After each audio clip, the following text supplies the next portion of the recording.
It was at Rowdy's, a country place a mile out of town. She was sitting with two other girls, and as soon as I looked at her, I realized that I just had to try, otherwise I would regret it forever. The band was Without a Net, and they played a two-track. I went over to their table and asked her to dance. She smiled, said she would love to, got up and went to the floor. She felt good in my arms. We suited each other. It was like we were made for each other. I found out that her name was Amanda, but she preferred to be called Mandy. The two ended, and the guitarist said, "Everyone goes out on the dance floor for the electric slide." Slide was followed by Tush Push, and we stayed in the hall for both songs. Then the group took a break, and I escorted her back to her table and her friends, and she invited me to join them. I was introduced to Pam and Shelley, and they found out that I was Augustus Weaver, but I preferred Augie over Augustus. Mandy asked, "What brings Augie Weaver to the roadie on this beautiful summer evening?" "I just wanted to dance tonight." "You wanted to dance, but you came without your girlfriend?" "I don't have it, but I don't need it to dance." "Why don't you have a girlfriend? Is there something wrong with you?" "Not that I know of. It's just that I travel a lot and never stay here long enough to start a relationship." "What do you do that makes you travel so much?" "I am engaged in the sale of weapons and constantly go somewhere to sell or train people on our products." It was a pure lie. Actually, I was Sergeant Augie Weaver. I served in the Army and had a 3-day vacation, but I learned from my own experience that the local ladies don't really like soldiers. Probably because when they were interested in a guy, he was transferred to another unit, and they were left. Before they started digging any further, I asked them what they were doing, and Mandy told me that they were nurses at a local hospital who wanted to relieve the stress of working with the sick and suffering and have some fun. Before the conversation could go any further, the group returned, Shelley said. "My turn." And we went out onto the floor. After that, I had to give Pam her turn. When I brought Mandy back to the floor, she asked, "Am I losing you to these cheaters?" "I don't think so. When I walked in the door and saw you, for some reason, I immediately realized that you were the one I should be with. When I came to the table to ask you to dance, I was scared to death that you would refuse. Your fears were groundless. As soon as I saw you, I had the same feelings. Let me get my purse and let's get out of here."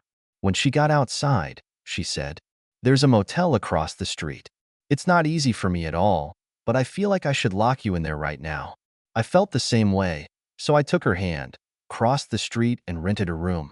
It was the first of several, and we fell asleep exhausted and clinging to each other. When we woke up, we continued again, and then went to the nearby Mom's Diner. I'm not kidding, it was really called Mom's. While we were eating, Mandy asked me what I would like to do that day, and when I answered, "Find someone to marry us," and she laughed. "I'm ready, but it can't be that fast. I have to tell my mom, and she'll want to plan the wedding. You think about what we can do while you drive me home. I have to tell my roommates that I'm fine." "Roommates?" "Shelley was driving the car last night, so you have to take me home." I drove her home, and my life turned into hell when we entered her apartment.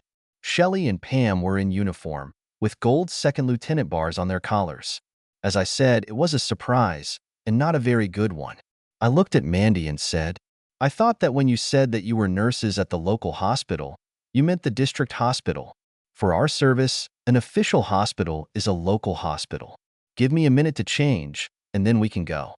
She left the room, and as soon as she left, I turned to Shelley and Pam and told them, "Tell her I'm sorry and that I'll never forget her." I turned around and left. Why? Because Mandy was an officer and I was a soldier, and the Army would never let us have a relationship. It hurt a lot. But it didn't hurt as much as it would have if we had gone deeper before we found out. The desire to leave killed me. She was the only one. I knew it as soon as I saw her, but we had no hope. If I had served for a short time and was close to being fired, we would have coped, but I served only a year after the second draft, and I still had almost 5 more. I had a 3-day vacation and didn't have to come back until the next day, but I lost interest in anything, so I came back earlier, which surprised a lot of people because no one had ever done that. For the next 2 months, I cried silently every night, thinking about Mandy and what could have been. Then something happened that I hoped would never happen. At the shooting range, a private was blunt with his weapon. For some reason, he turned away from the target, and his rifle was pointed in my direction. When one of the other sergeants saw this, slapped him on the shoulder, and told him to keep the weapon pointed down. The slap scared the guy, and he reflexively pulled the trigger. The bullet went through the fleshy part of my left calf. It didn't hit the bone, but it was bleeding like a bucket. I was rushed to the hospital, and the first person who came to see me was Shelley. She gave me a hostile look and said, "I should let you bleed out for what you did to Mandy, but asshole or not, it's my duty to help." I just looked at her. "What's the matter, asshole? Nothing to say?" "No, ma'am. There's nothing to say, ma'am." "Well, I'm not going to tell her that you're here because I don't want her to be accused of what she might do to you. But you better pray that somehow she doesn't find out." But of course she found out, and it wasn't as bad as Shelley thought. Mandy just stared at me for 15 seconds without saying a word, and then she said, "How could you? Didn't you think it killed me too? I still cry at night thinking about you. You'll never know how much you hurt me, Augie." The man who owned my heart from the moment we met left me without saying a word, leaving me to think that I was just a one-day thing to him. I'm more sorry than you can imagine, but I'm a realist. As soon as we entered your apartment that night and found your neighbors in uniform, I knew we were finished. You know as well as I do that the Army will never tolerate an officer dating a private, let alone being married to him. We could find a way. No, they couldn't. As soon as the Army found out about this, and you know they would, one of us would be transferred as far away from the other as possible. If I was close to the end of my service life, we could try, but I'm still almost 5 years away from the end of my term. Before she could say anything, the doctor, the captain, came in and asked, "How's the patient, Lieutenant?" "I haven't looked at his chart yet, sir. I discussed a personal matter with the sergeant." He gave her a strange look, looked at my card, then took off the bandage and looked at my leg. "It looks like you won't be marching for a while, Sergeant, but you'll be able to return to limited duties in a day or so."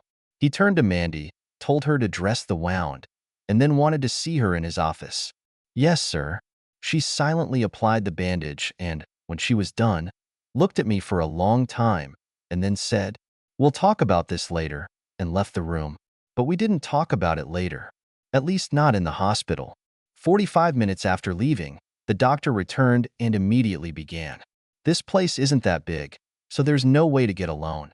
I overheard 2 nurses talking about the private Lieutenant Mandrick was hanging on to, and when I entered the room and she said she was dealing with a personal matter, I assumed that you were the private. When she came to my office, she confirmed it. I ordered her to stay away from you while you're here. From what I've heard, you've been estranged from her since you found out she was an officer. It's true?" "Yes, sir. My experience shows that in matters of the heart, what is right and what is wrong is often ignored or overlooked. Lieutenant Mandrick is one of my best, and I can't afford to lose her. I'll talk to your commander about it, so don't be surprised if you're suddenly transferred somewhere far away from here." "I'm sorry about what happened, Sergeant. I really am." I was released a day later, and when I reported to my unit, I was transferred to light duty. 2 days later, I was told to report to the company commander. When I reached his office, the first sergeant told me to come in right away. I entered, stopped 6 paces from the table, saluted and said, "Sergeant Weaver is here on orders, sir." He saluted and said, "Calm down, Sergeant. I suppose you know why you're here?" "I know about it, sir. When Captain Byers called me and told me that I had to send you out of position and why, I told him that I couldn't do it because I couldn't afford to lose an employee of your level. He wasn't happy to hear that, so the good doctor went higher, and I got an order from the battalion to transfer you. How is your Japanese?" "Sir, you are being sent to 187th, to Japan." "How much time do I have, sir?" "I'm afraid not. Sergeant Meadows will give you the order when you leave this office. I have granted you a 10-day delay on the way, but you must leave the location today. Any questions?" "No, sir." "Good luck, Sergeant." "Thank you, sir.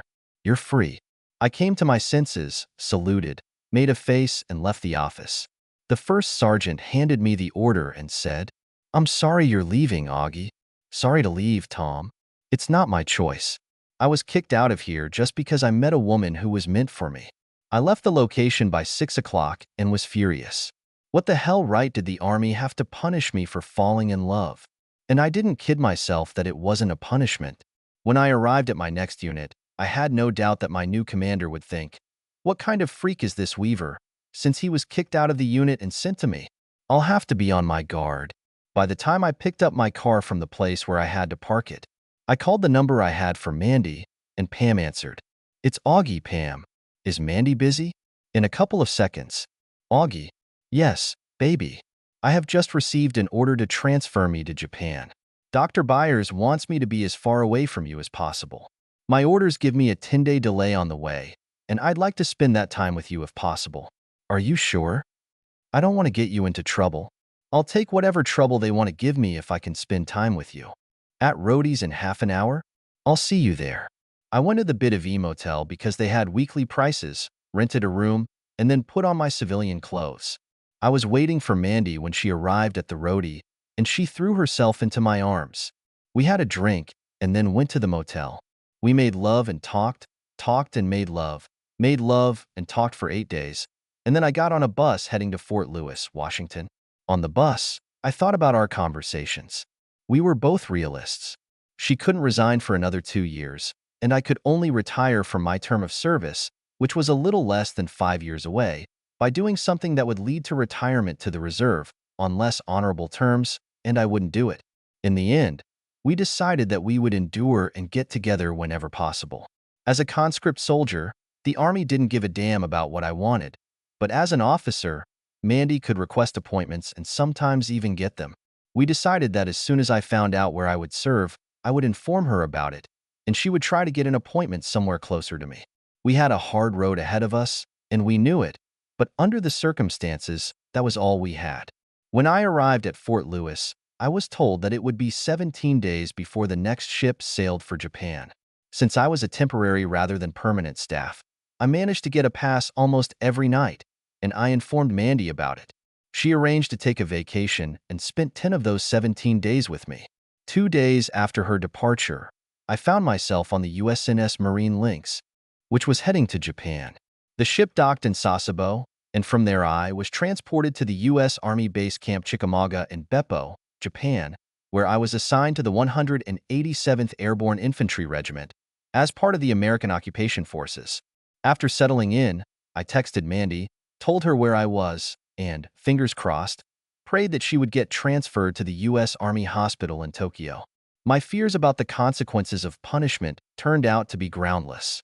I was accepted the way any other soldier being transferred to another duty station would be accepted. A week later, I received a letter from Mandy. She had no luck with the transfer to Japan.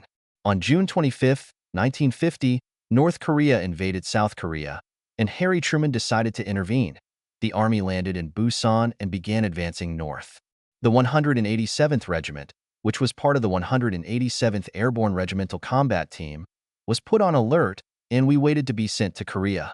Then God decided that he needed to mock us again.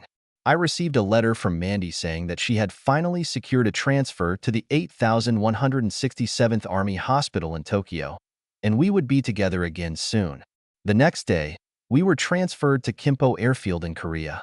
A month later, we made a successful parachute landing near the cities of Sucheon and Suncheon to try to capture members of the North Korean government who had fled Pyongyang and free American prisoners of war who were being transferred to the Manchurian border. None of these goals were achieved, but it all ended with the battles of Xi'an, Wonju, and Inya. Then they took us off the front line and sent us to the rear to be re-equipped and re-equipped. I received an email from Mandy telling me that she was in Japan, and I was thinking about seeing if I could get injured seriously enough in the next fight to be sent to a hospital in Japan, but fortunately I pulled my head out of my ass before committing such stupidity. On Good Friday, March 23rd, the 437th Air Transport Wing, flying C-119 aircraft, dropped us off at Munson and I. We were landed to create blocking positions to cut off the Chinese and North Koreans who were retreating after fighting for the Busan perimeter. We occupied the area necessary to create blocking positions and immediately entered the battle. When the enemy retreated towards Wazongbu, he fanatically attacked us, supported by accurate artillery fire. One of these attacks was so fierce that we were forced to retreat and create another defensive position. I noticed that Privates Brown and Smith are not with us.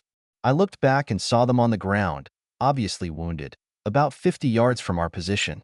I shouted to the guys to cover me with fire and ran towards them. Smith was clearly the worst, so I picked him up on my shoulder, carried him to our position, and then returned for brown. I picked it up, and as soon as I returned to our position, something knocked my legs out from under me, and everything went dark. When I came to my senses, I was in an ambulance with 3 wounded people and was driving to, as I later learned, the 8067th MASH, Mobile Army Surgical Hospital. There I was stripped and injected with something that knocked me out. I later found out that I had been unconscious for a little over 5 hours. When I came out of this state of pain, I looked back and saw the nurse standing with her back to me and croaked, "Water." She turned around, and I thought that either I was dead and in heaven, or I was still sleeping and dreaming, because Mandy was the nurse. She rushed to me, hugged and kissed me, and then handed me a glass of water with a straw. I noticed that she had a serious expression on her face, not a happy one, and I croaked, "What happened?" "It's not good, Augie. We had to amputate your left leg." I sat up and looked down, but I couldn't see anything because my lower half was covered with a sheet. When I looked up, I saw that I was in a large tent full of beds on which the wounded were lying, and doctors and nurses were walking around caring for them. I was surprised that Mandy hugged and kissed me in front of their eyes. I fell back onto my bunk as a wave of pain hit me. Mandy knew what expression appeared on my face. She hurried away and returned with a hypodermic syringe, gave me an injection, and I lost consciousness. When I came to my senses, I asked for water again, and the nurse who gave it to me shouted, "He's awake, ma'am." Mandy came over and asked me how I was feeling.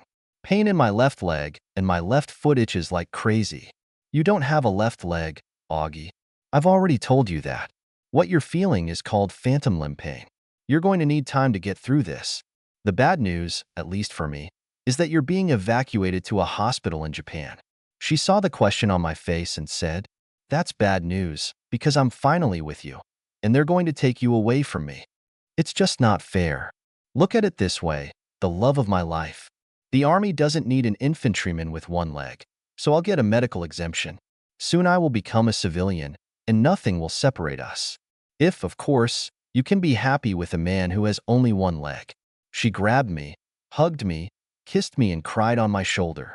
When she pulled away, she said, "These are tears of happiness. You are a big fool. I hope you understand that what you just said was an offer, and my answer is yes. Yes, damn it. It didn't happen right away. I was transported to Japan, and from there to Walter Reed. I was fitted with an artificial foot, and I underwent a course of physiotherapy, after which I was discharged. I returned home to Detroit, got a job at the Ford Rouge factory, and waited for Mandy to join me. She ended her service in Korea and retired. I was waiting for her when she came down the movable ramp from the Douglas DC-3 plane. She rushed to me and hugged me as if her life depended on it. Hugging me to her, she sobbed on my shoulder, murmuring, "I never thought it could happen. I never believed it would happen. Thank you, Lord. Thank you. Thank you. Thank you." Did we get married and live happily ever after? Of course, we got married.